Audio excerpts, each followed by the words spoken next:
Bom dia, Yuri. Bom dia, Sinara. Bom dia, Zenha. Prazer estar com vocês num dia tão importante como hoje, né? Tudo que aconteceu Juliano, o aí. que fazer para responder ao Trump? Como que se responde a uma coisa gravíssima? 50% não é pouco. O Brasil tem relações de... Acabei de entrevistar o ministro Fernando Haddad, ele falou na entrevista, que ainda não vai para o ar mais tarde, aqui na Fórum, ele falou, nós temos 200 anos de relações com os Estados Unidos, eles têm superávit, e embora eles não sejam o nosso maior parceiro comercial, 50% vai afetar muita empresa brasileira, muito emprego no Brasil. Juliano, como enfrentar isso? Bom dia. Bom dia, Zenha. Eu acho que tem duas dimensões. Uma que é a dimensão política. Na dimensão política, acho que a resposta que está sendo dada pelo governo e pelos seus aliados tem sido muito firme desde ontem. A nota do governo brasileiro rechaçando qualquer tipo de ingerência externa, defendendo as instituições democráticas no Brasil. O Brasil tem muitos problemas, mas o Brasil é uma democracia. Então, ninguém pode aqui dizer, como disse o presidente dos Estados Unidos naquela manifestação, que é preciso parar imediatamente, com letras garrafais, é preciso parar imediatamente o processo contra Bolsonaro. Aqui tem um sistema de justiça independente, que tem seus problemas, mas que não está sob o tacão do governo federal. Então, primeira coisa, deixar isso claro para o próprio Trump e para a comunidade internacional. Acho que o governo fez isso, foi uma resposta política importante. O segundo, também do ponto de vista político, é deixar claro para o povo brasileiro o que está acontecendo, né? Que o Brasil precisa entender que o que está acontecendo é uma manobra política para prejudicar o Brasil, como disse a Sinara, que lembra muito sanções econômicas com finalidades políticas. Quando os Estados Unidos aplicam sanções contra o Irã, contra a Rússia, contra Cuba ou contra indivíduos de diferentes países, como eles costumam fazer, isso tem uma finalidade: causar sofrimento e dor à população desses países para causar instabilidade política. Essa é a natureza das sanções. Então, sancionar o Brasil, criar sobretaxas com finalidades políticas, isso tem nome, sanção. Os Estados Unidos estão usando as taxas alfandegárias, as taxas comerciais, como se fossem sanções políticas. Isso é gravíssimo.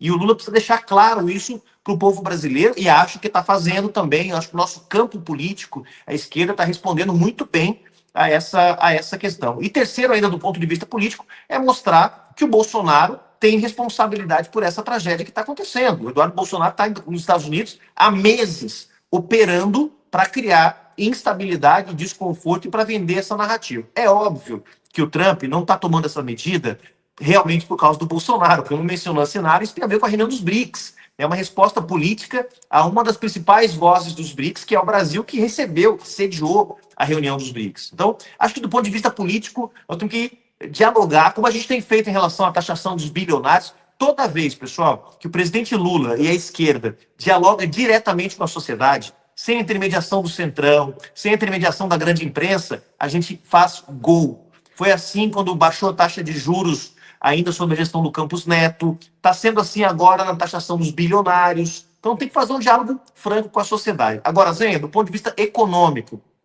a saída foi dada, eu acho, pelo Pedro Rossi, economista da Unicamp, grande intelectual da esquerda, que fez um tweet dizendo o seguinte: é uma oportunidade para exatamente fazer o que você mencionou, que é direcionar parte das exportações brasileiras para outros países e reforçar as relações comerciais com outros países. Então, isso é também uma oportunidade, né?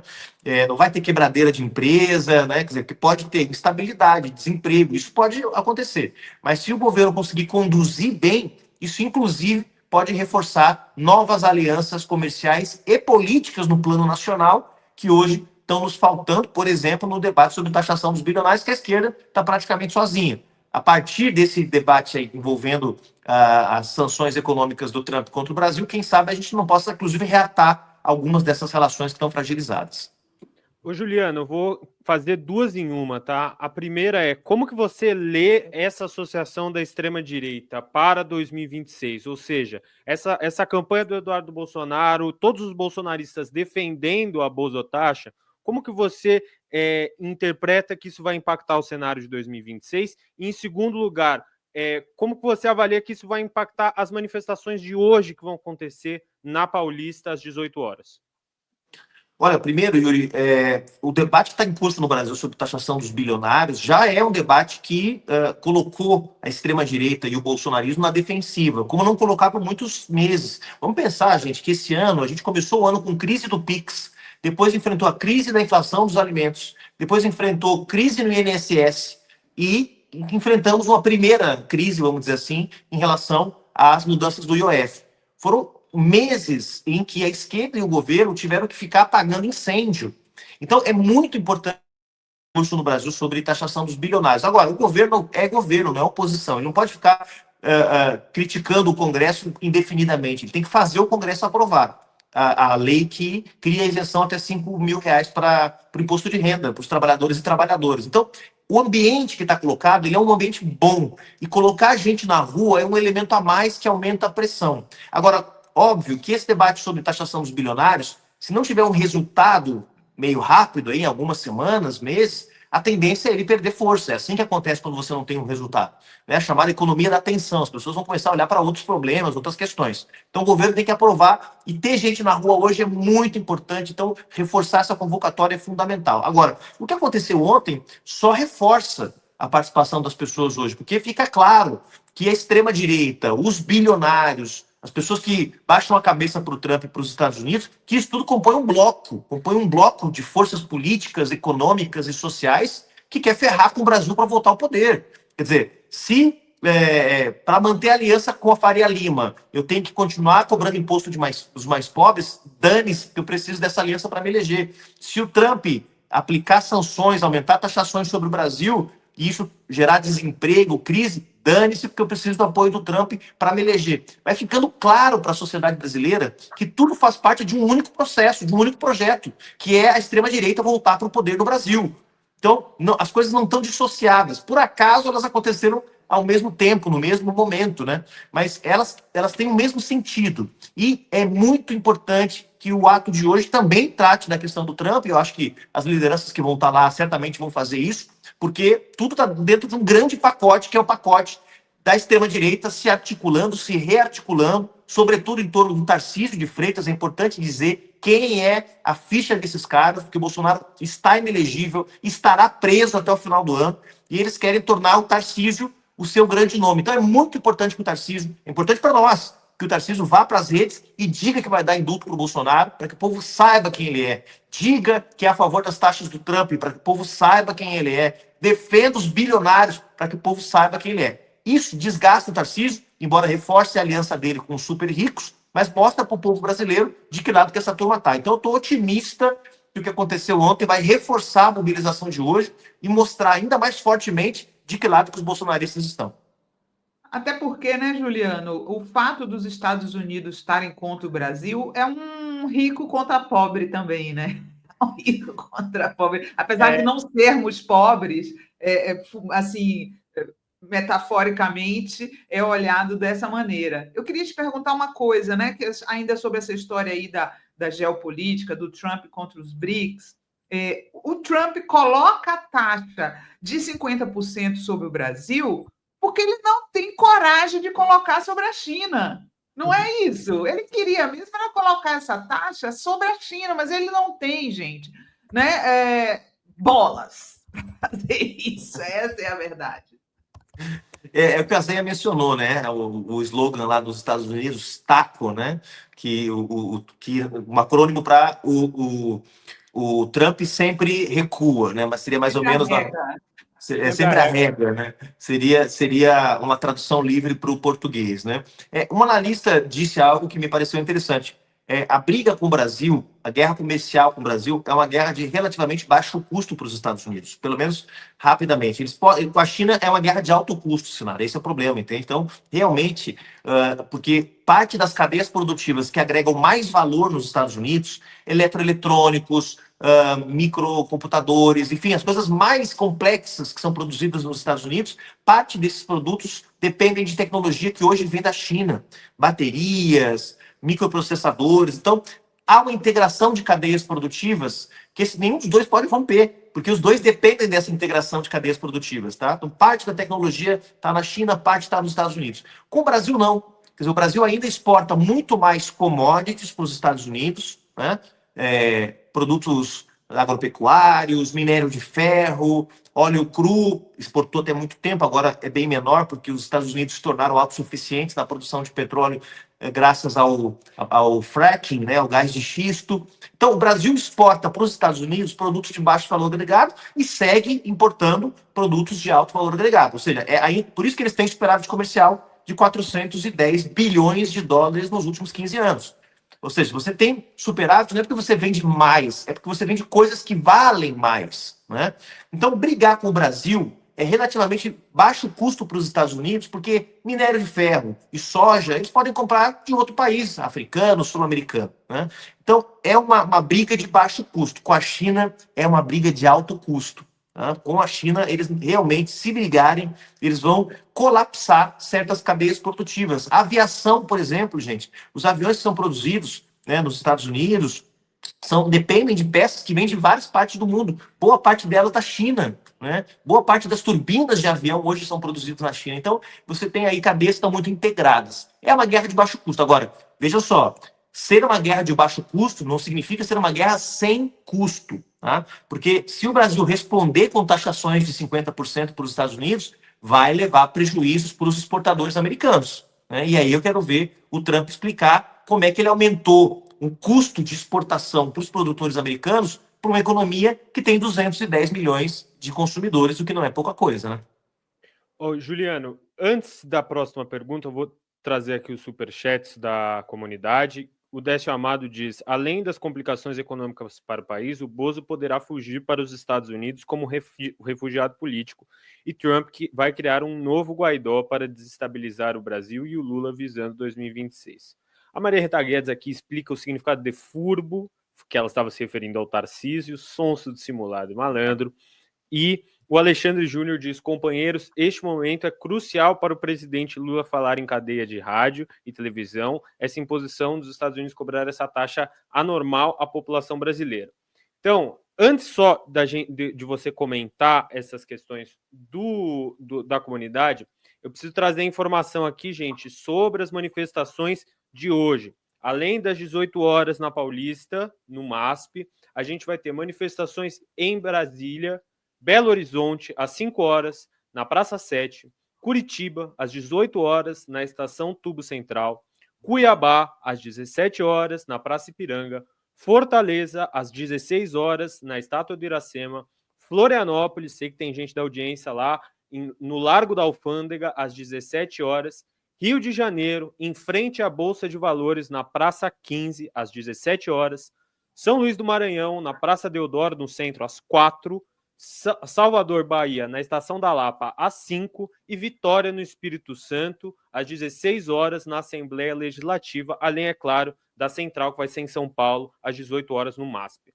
Então, Juliano, queria especialmente... Peraí, Rio Grande do Sul, Porto Alegre, que eles nos avisaram ontem. Porto Alegre, esquina Democrática, a partir de 18 horas. Exato, exato. Assim, tem muitos lugares também no dia 12, né, no próximo sábado, às 11 horas, em Guarulhos, na Praça Getúlio Vargas. E aí, Juliana, eu queria que você comentasse isso aqui que o Alexandre traz, se é hora do presidente Lula falar em cadeia de rádio e televisão para falar sobre essa tarifação que o Trump colocou aqui no Brasil.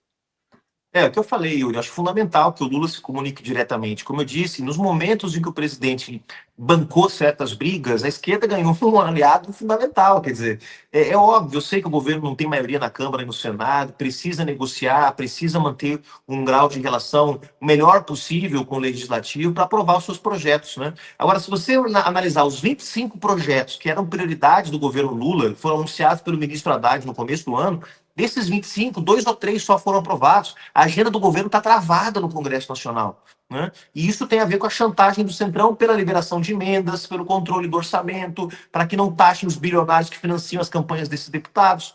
Então, é muito importante. Eu lembro sempre desse episódio. Quando o presidente Lula foi para cima do Campos Neto, cobrando redução da taxa de juros e abrindo debate na sociedade sobre isso, iniciou-se um ciclo de redução da taxa de juros. E o papel do presidente foi fundamental, porque quando ele dá o comando, pessoal, ele é o maior líder popular desse país. Quando o Lula dá o comando, naturalmente as forças populares se mexem.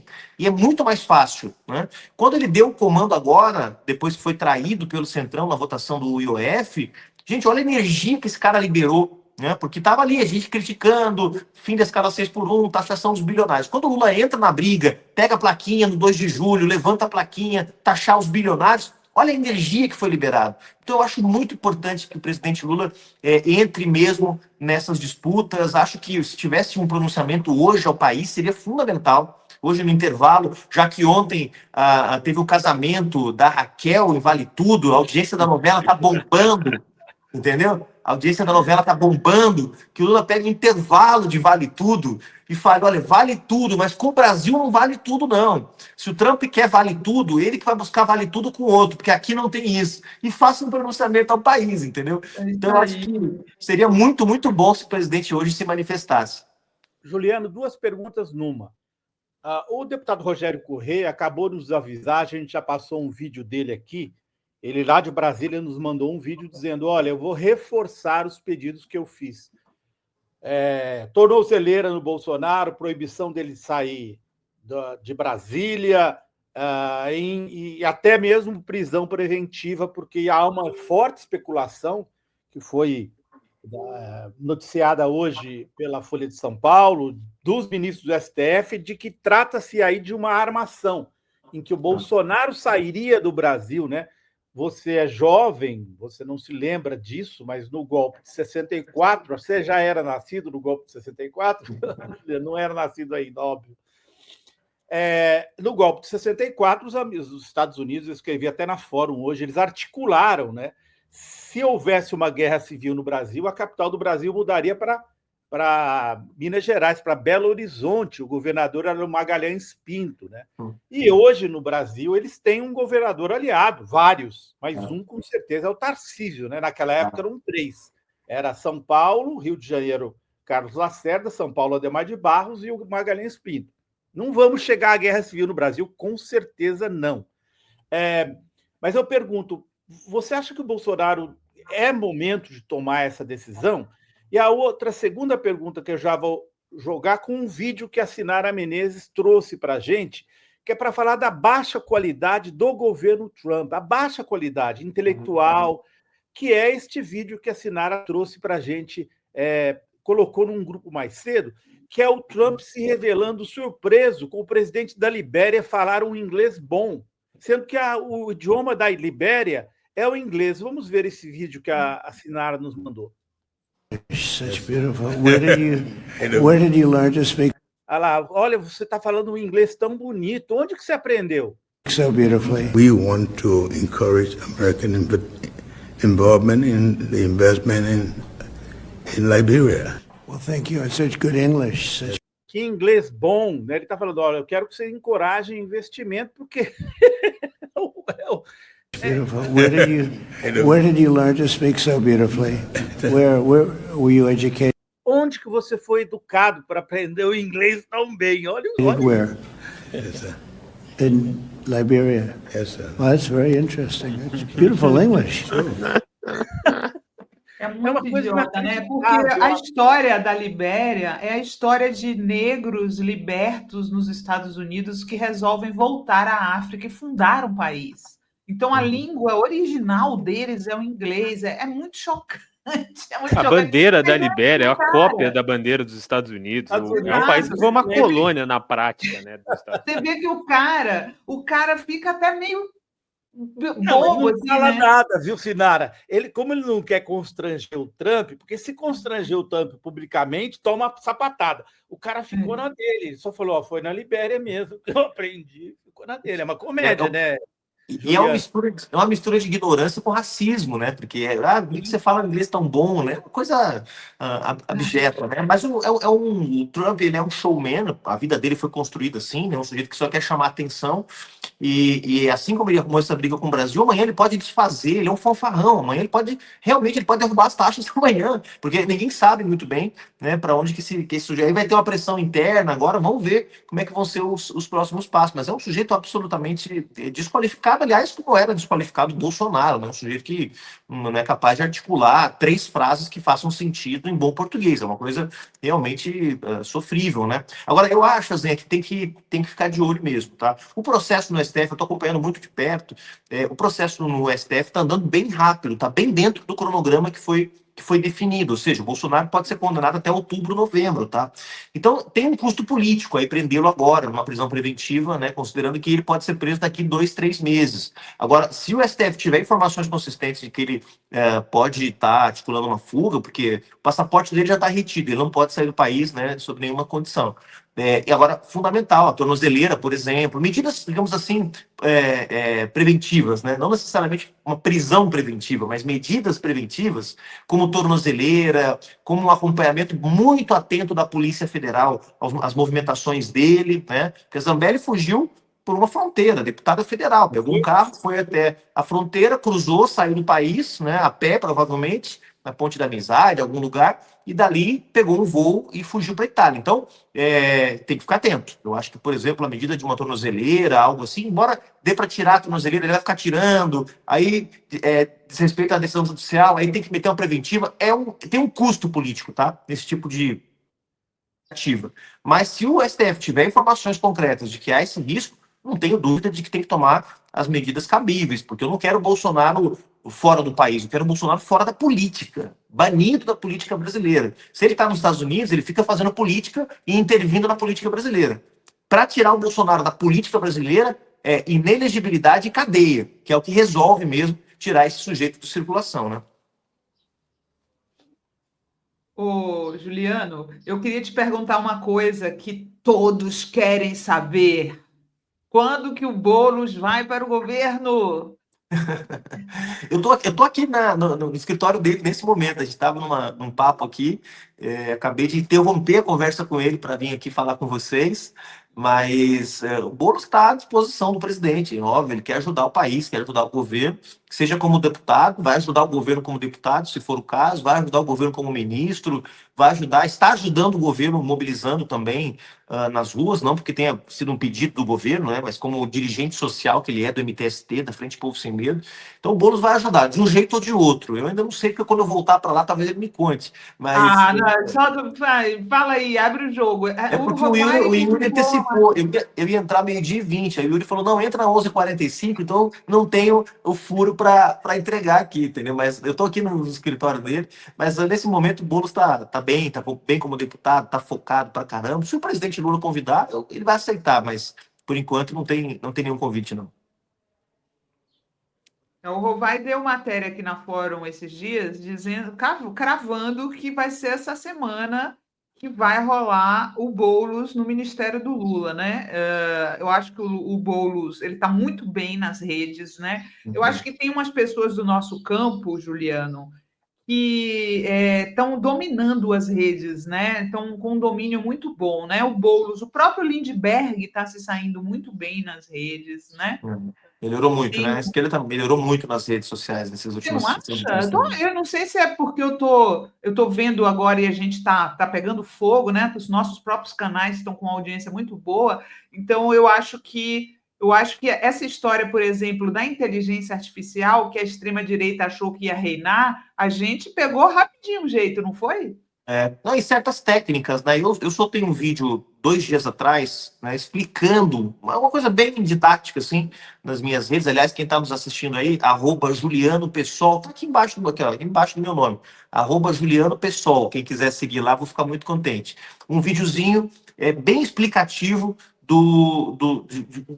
da grandeza da injustiça tributária, né? Foi a primeira vez que eu fiz alguma coisa mais produzida, assim. Gente, perdi o controle. Realmente foi muito legal, assim, porque a nossa militância está com uma demanda de explicação, de saber o que está acontecendo, de entender o que está acontecendo, essa briga, de argumentos. E cada vez que a gente faz uma coisa que é dialogando, que é apresentando argumentos, não é só atacar, não, porque só brigar, só jogar raiva na rede também não resolve o nosso problema, tá? Mas cada vez que a gente é didático, explicativo, né? Por isso o papel da Fórum é tão importante, de outros veículos, né? Que são espaços que são pedagógicos também, onde a gente pode explicar as coisas com um pouco mais de profundidade. Então, cada vez que a gente faz isso, vai muito bem, funciona muito bem. Olha aí, Trump limita comentários de perfil oficial do Instagram para os brasileiros criticarem a tarifas. Muito bom. O brasileiro gosta, viu, Juliano? Sentiu. O brasileiro se envolve, né? Vocês se lembram quando aconteceu a questão do filme, né? O brasileiro adora essas coisas. Aí o Trump, isso é jornal O Globo, agora há pouco, Trump foi lá e ontem à noite mesmo, depois que ele recebeu críticas, limitaram-se Nara e Yuri. Tiraram a capacidade de comentar no perfil dele. Muito bom. Sentiu, é o famoso sentiu, Galvão, não é isso? Então, realmente, parabéns para a nossa militância que tá infernizando o Donald Trump. E hoje à noite nos vemos na Avenida Paulista, 18 horas. Vai ser um prazer encontrar todos vocês lá, a nossa audiência da Fórum também, para reforçar essa luta aí. Muito obrigado, Juliano, pela sua presença aqui no Fórum 11h30. Vou estar lá presente. Quem sabe a gente bate um papo e também comunidade. E só fazer uma correção aqui, gente. Brasília, às 17 horas, na plataforma superior da rodoviária, tá bom? Esse é o endereço, tinha gente perguntando no chat. Então, tá aqui confirmada a informação. Muito obrigado, Juliano. Valeu, pessoal. Um abraço. Tchau, Juliano. Quando você souber do bolo dos ministros, você... Pode deixar. Abração.